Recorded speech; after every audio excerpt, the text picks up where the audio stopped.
Western, then Wallace, then Pambazuka. Thank you so much. Thank you so much for the opportunity to make some submission. I salute all of you. I salute our fallen patriots, our comrades, our soldiers committed to this cause. I wish to say something about the media. The media. I've heard the concept of genocide media. Fellow compatriots, the media is referred to as the fourth estate for good reason. Fourth estate. It means the media is the fourth leg of a democracy. Fourth leg. You've got the executive, you've got parliament, the legislature, you've got the judiciary, then you've got the media. Without that leg, then you have no democracy. You don't. And it's the media that the citizen relies on to expose the rot by the powers that be. Because often these other three legs tend to conspire against the people. So it's the media to at all times stand by the people, raise what are called public interest issues, issues to do with human rights, issues to do with human dignity, issues to do with constitutionalism, social justice, corruption. The media should never relent. But in Kenya, unfortunately, the media is reactionary, is state-centric, panders to the state interests because of advancement, who gives them money. You've heard them complain about the government is not, giving them adverts. That compromises them. Because of ownership, the media in Kenya is owned by the very, very individuals who have dominated the state for years, the Kenyattas, the Mois, and name it. So they're not independent. In fact, it's a misnomer to refer to the Kenyan media as national media. It's very parochial, which takes me to the genocide media, ladies and gentlemen, fellow compatriots. For some of us who have cared to read what happened pre-genocide Rwanda in 1994, you will come across a newspaper called Kangura newspaper, Kangura. And there was a radio station called Radio Milkoli. Those two media stations, they were instrumental in the propagation of hate speech, which provided a conducive environment for the commission of genocide in Rwanda. So when the media is irresponsible, that spells doom for all of us. It spells doom. When the media exercises self-censorship, the way the Kenyan media does, when the media plays to the cynical politics of the political elite in Kenya, today they are pandering to Uhuru Kenyatta's orchestra, demonizing William Ruto. Tomorrow, they have gyrated. They are pandering to William Ruto's orchestra. I don't know who they are demonizing. The following day, it's somebody else. It's never about the Kenyan people. That's the most unfortunate thing. Such that I used to watch Citizen TV, and then you would see in the background, there was the image, I don't know whether they've removed, the image of Nyayo House. And I would ask myself, this media house, what do they mean by this symbol of Nyayo House in the background? Nyayo House, for all who care to know, a symbol of oppression, dictatorship, brutality, death. Why would a media house have that symbol in the background? And it's still even a symbol of corruption. When we're talking about passports, IDs, and what have you, it's still a symbol of bad governance, oppression, corruption, inefficiency, dysfunction. So I would ask, now a media house that can be so illiterate like this about Kenya's history, how can it inform? Because that's one of the core mandates of the media, is to inform. How can it inform? When you celebrate a legacy of oppression like that, how can you inform the Kenyan people about social justice, about human rights? You cannot. So we do have a problem with the media in Kenya. And it's not just the political elite who propagate ethnic sentiment. The media is a cog in the tribalization of the state in Kenya. Listen, when we are gearing up for elections, they'll frame the elections like a two-horse race. They will ask some candidates what they're bringing on the table. When they ask what you're bringing on the table, they're asking for your core ethnics. Do you come from the so-called populist ethnic group? Such that, okay, you're such a viable presidential candidate. It's never about your policies. It's never about your morality, your ethics. It's never about where did you get your money. It's always about he has the numbers.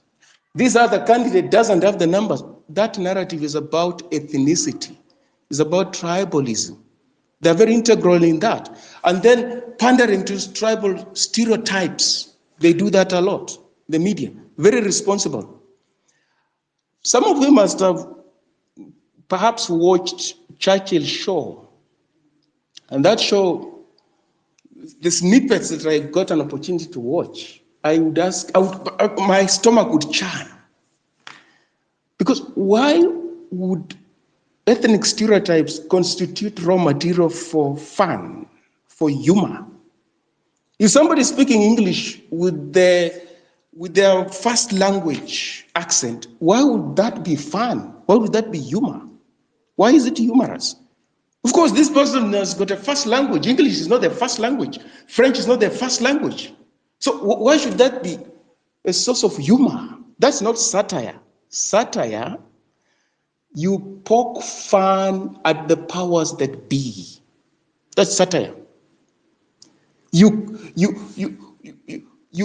satirize the powerful, not the powerless, not the ordinary people. That's not satire. You're making a mockery of satire. You're debasing them. And the media will broadcast those things. That's not satire. JK, there's an MP called JK. They used to satirize Moi, how Moi used to speak. That's not humor. Because if Moi at that time would turn on his TV and watch them, doing that thing, he would just feel, yeah, there's some light moment here. But if you want to know it's satire, the powers that be will fidget in their seats. They will squirm in their seats. That's satire. But these attempted to speak the way, pronounce, enunciate words the way the political elite does, that is not satire. It's not satire. And that's why the lives of John Kiari, people are wondering what became of him. What became of him? I don't think he was conscious. If he was conscious, he would really have satirized Moi. He didn't satirize Moi. And that's why he's in parliament, and is very much part and parcel of the very excesses that Moi was accused of. So the media in Kenya, the church in Kenya, the state in Kenya, the education sector in Kenya, ladies and gentlemen, these are the most colonial of institutions in Kenya. And they're the ones that are yoking us down. They jealously guard the colonial way of doing things. And they look at people as, the ordinary Kenyans as, these are not full human beings. These are superfluous people in Kenya. So they have no right to dignity. They have no right to decency. They have no right to human rights. You kill them at will. You debase them in life. You debase them in death. Chop them into pieces and dump them into some compost, site with the rubbish. So you debase them throughout. From the womb to the tomb, Kenyans are debased, ordinary Kenyans. Why? Because we have colonialists for leaders. We have colonialists for pastors and priests. We have colonialists for people in the media. We have colonialists for people in the education sector. You people, have you ever talked to Kenyan students, the kind of experiences they go through in schools in Kenya? Have you ever talked to them? You are told, oh, we were found, I don't know, doing what? And the teacher told us to go and lie out in the sun there. We cover ourselves in blankets from morning until the afternoon. And the sun, the sun along the equator is so hot. Poor kids are lying out there, outside their classrooms, covered in blankets. That is oppression. And it happens in Kenya. We say nothing about it. How did colonialists treat Kenyans? Read history. How did they treat them? Not any dissimilar from that. It's not just that way. And they will tell you they're disciplining them. How do you discipline someone by denying them of their dignity? How is that disciplining the person? Even prisoners, you don't have to break their spirits. You have to correct them. You don't have to break them. And students in Kenyan schools, especially boarding schools, are like concentration camps. So we're saying it's the entire architecture. The state and its apparatus in Kenya don't work for the Kenyan people. And it doesn't matter where you turn. You go to a public office and somebody asks you, unakuja kutafuta nini hapa? Mkubwa yuko hapa. Mkubwa yuko hapa. Come back tomorrow. Come back tomorrow, but I don't stay in Nairobi. I came from where? I mean, I traveled overnight. I came, no, ukuje kesho. Nikuje kesho. Where do I get the money to come back tomorrow? And they tell you like that in a matter of fact. They don't care. You can get jump. You go, mkubwa yuko. Mkubwa yuko, and you just wanted a signature. Signature for 1 month, for 6 months. Haujapata signature. Ile tu karatasi mtu aweke signature. What kind of a state is that? What kind of a state is that? And they speak to you so arrogantly, with a lot of hubris, as if they're doing you a favor, whereas they're to serve you, because it's your taxes that sustains them. Very arrogant, very hubristic, very callous, even in hospitals. Mtu amekuja ni mgonjwa anauliza, huyu ni nani? You just lie there writhing in pain. No one gives a damn whether you die or not. We must have a society that prioritizes human life, dignity, as opposed to money, as opposed to wealth. Government spokesperson is telling us about how much was lost in billions. We're saying that kind of talk is completely retrogressive. Don't make money take precedence over Kenyan lives and their dignity. You're calculating, you don't care about people who have lost their lives. You give some very conservative figures, but you'll talk about the billions that the economy has lost. You'll talk about how business people are being inconvenienced by protests, but you don't talk about human rights. You don't talk about decency. You don't talk about freedoms. You don't talk about development and prosperity for all. You care about the interest of a tiny fraction who behave like slave owners in Mississippi, or Georgia during those days in 2024 in Kenya. Folks, ladies and gentlemen, fellow compatriots, we have got our work cut out for us, and this work, more than anything, is ideational. It's about the mindset, nothing else. A revolution begins from the mind. But people think a revolution is about anarchy, is about destroying property. They don't get it. It is the mindset that we will have to think differently, and we will have to stigmatize anybody who thinks the way they've been thinking all these years.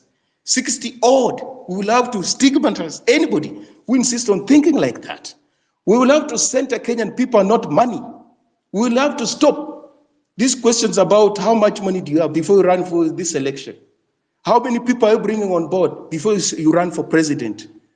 We will have to stop that kind of conversation, because it's what has yoked us into this servitude, into this backwardness, where we still suffer and die of preventable diseases, whereby we cannot bring to an end maternal mortality in 2024. Why would a mother who is going to a hospital to give birth, why would that be a matter of life and death in 2024? Why? Why should that be? Because we don't care about life. We don't care.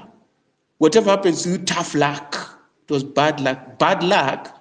These things happen too often for them to just be dismissed as bad luck. So it is the mindset. The political elite don't have that mindset. The media don't have that mindset. That's why they keep asking, what next after Ruto? These kind of people are caught up in a time warp.